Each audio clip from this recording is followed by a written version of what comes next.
kung bakit suot niya dalawa, makambal po yata ang ina-expect niya. Ikaw, bakit babae sa tingin mo? Ako? Hindi, si mama mo nandito yata. Siyempre ikaw, di ba? Oo. Sure ako, babae yan. Ano mo nasabi? Naramdaman ko. Oo, naisip niya babae siguro dahil nung ginagawa yung bata, naramdaman niya sa performance nila. Ito ang tamang daan. Na itamang daan niya, kaya babae ito. Ikaw naman, Jack, bakit parang nalilito ka pa? Bakit niya? Bakit? Hindi, gusto ko lang may pink yung suit ko. pero boy, kasi usap kami, siya daw girl. So, boy sa akin. Gusto daw niya ng team basketball team. So, hindi pa yung team, dadalwa pa lang yan, Jackie. Mag-ready ka na, Diyos ko. So, ilan ang team? 12. Baka pagbaba mo ng hagdan sa mga ilang gender natin, hirap ka na maglakad. Po sa inyo, good afternoon po and thank you po sa mga napunta sa simpleng celebration po namin. Actually, sabi ko kahit wag nang mag-gender reveal, kaso sabi ni Jack, baka daw maingit kay Rabay pag napanood yung video. Kaya sige na nga.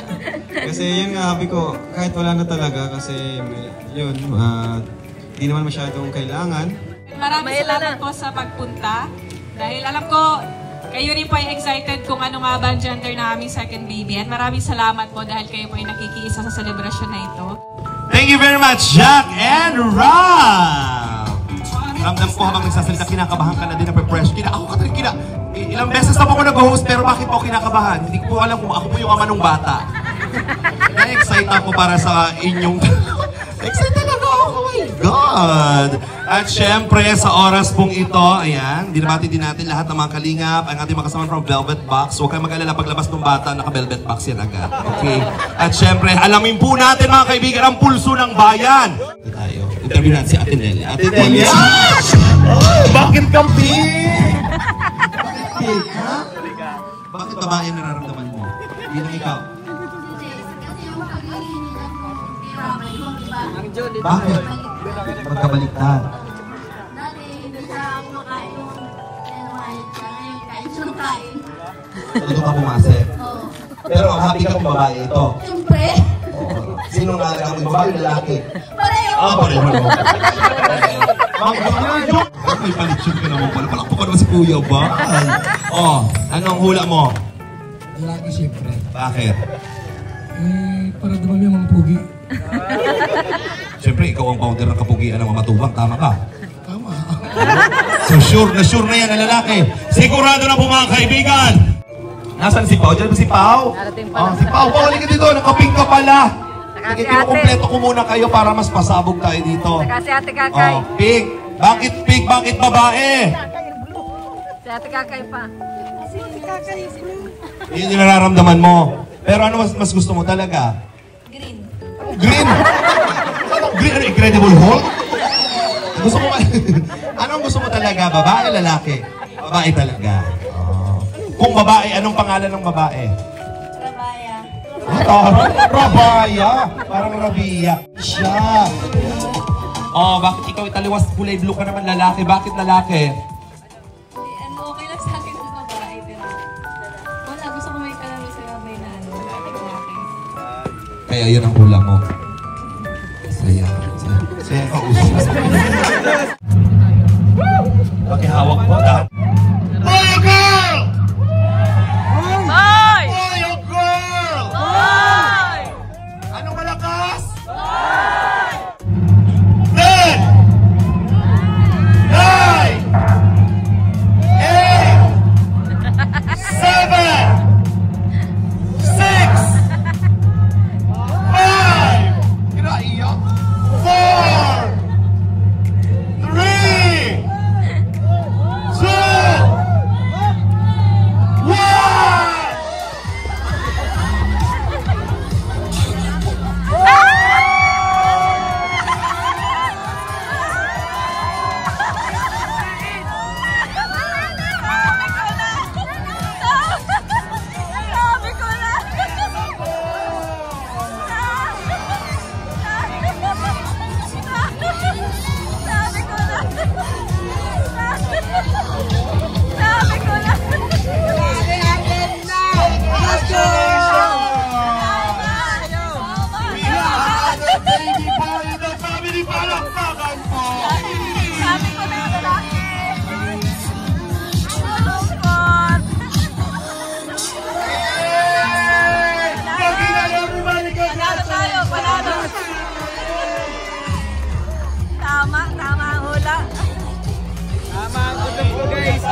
panalo.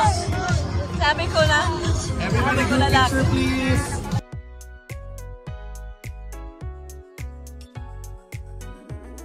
Congratulations! Mabuhay ang mga naka-blue! Mabuhay! It's a boy! Akala ko babae na eh. Lalaki na naman si Ram! Ibig sabihin, isa pa. Isa pa! Isa pa lang babae, isa pa! Ilaban mo! After 2 years. Pag ayaw mo na, pag hindi na kaya ni Jack, ako na lang. Pwede. Pinawisan ako doon. At dahil wala pang babae, amayan niyo po next year. No?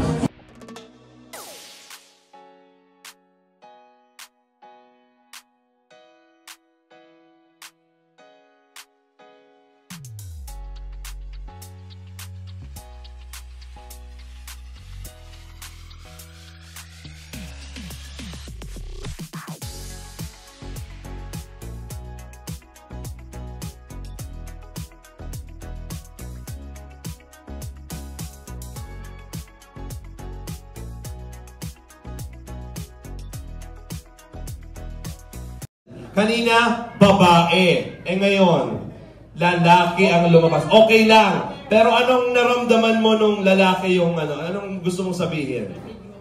Ha? Bigo. Nabigo si Mami Belle. Ano pa? Kasi yung pagbuntis ni Jack, tama yung ulam. Oh. Kaya sabi ko, ay, it's a boy na yan. Para pala siya. It's a girl. Pero, at least yung pang siyang pong apo, magiging dalawa ng lalaki. Oo. Or girl ay. Puro girl. Congratulations. Kung masaya po kayo. Kung halimbawa papangalanan niyo yung apo ninyo, anong pangalan? Oo. Anong pangalan? Junior. Pero ikaw, anong gusto mo? Kung halimbawa, pangalan ng isang lalaki sa iyong apo. Mahirap, wala ka maisip? Wala pa maisip. Sige po, bigyan kita ng chance mag-isip. Okay? Tawagin natin si Ate Edna. Ayan. Pero umalis pa rin ako dito. Umalis ako, nagpunta akong Ilocos.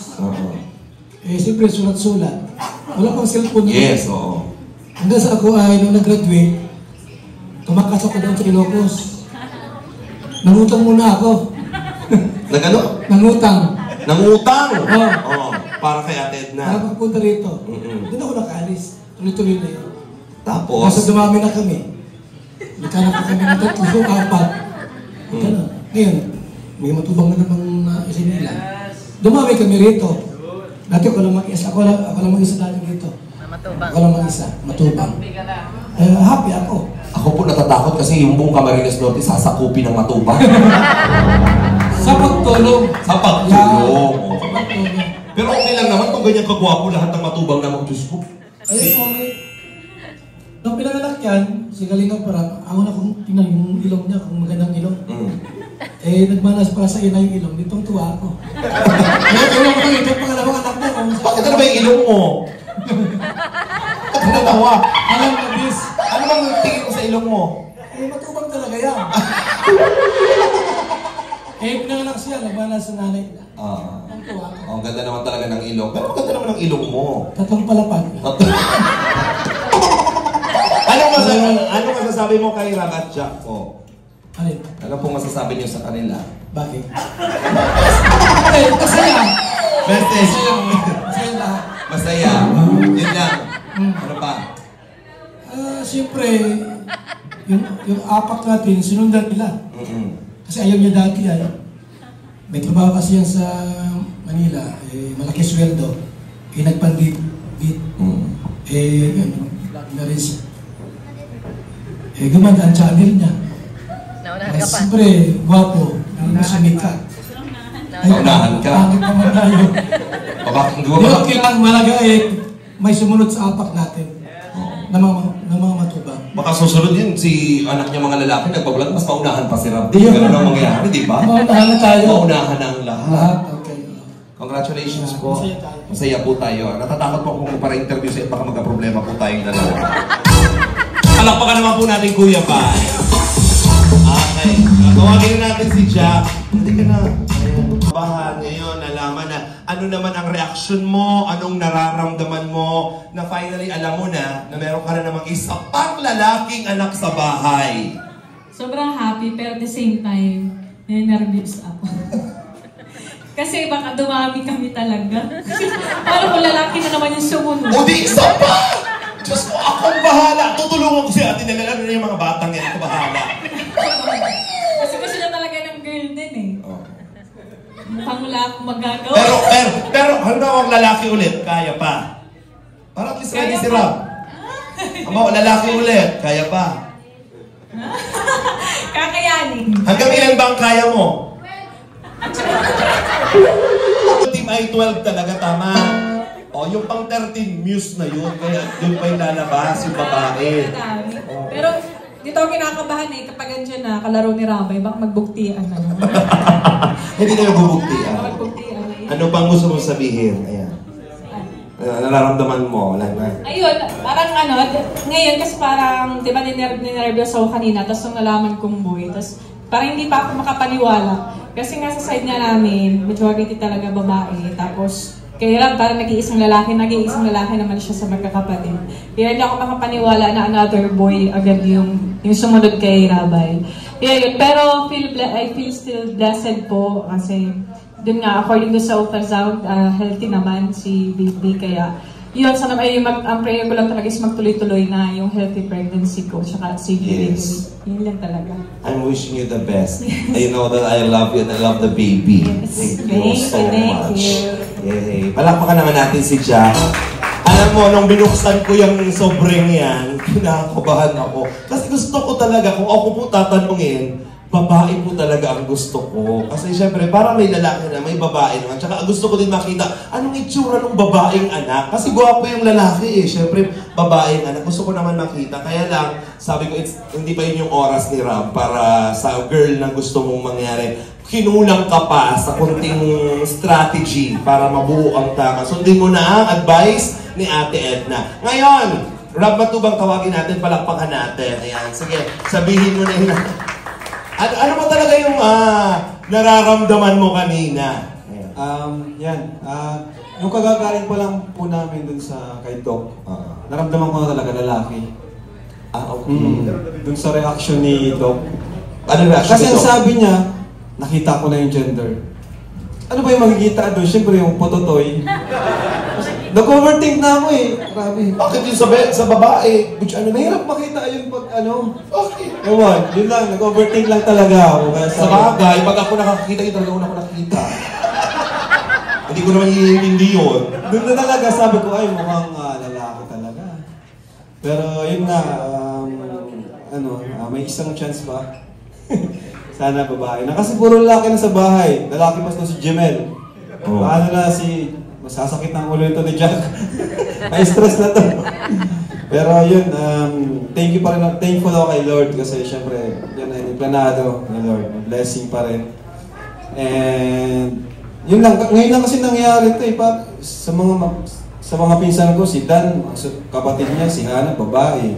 Si Eds, kapatid, babae. Ako, kapatid ko, sunod sa akin, babae. Kaya nag-ano rin ako, ngayon lang nangyari yung ganito na dalawang magkasunod na Iba naman daw. Ibig sabihin si Lord, sabi niya, kailangan niya ng mas maraming lalaki. Oo, baka. Para maging maraming matulungan pa. At yun ang ng kalingap eh. Mas maraming matubang, mas maraming matututunan. Tama po ba? Oo. Pero hindi naman ibig sabihin pag babae hindi natutulong. Pero siguro mas marami pang gustong Rob matubang. Ganon. Thank you. Tapos yun, sobrang kaba ko na kanina. Pero nawalaan na rin. Kasi syempre, isip ko na lang na ito ay may purpose. Yes. Yan lang. Yeah. Thank you po. Thank you so much. Congratulations. Ay, salamat na kaya ako ng maluwag. Pero sobrang saya.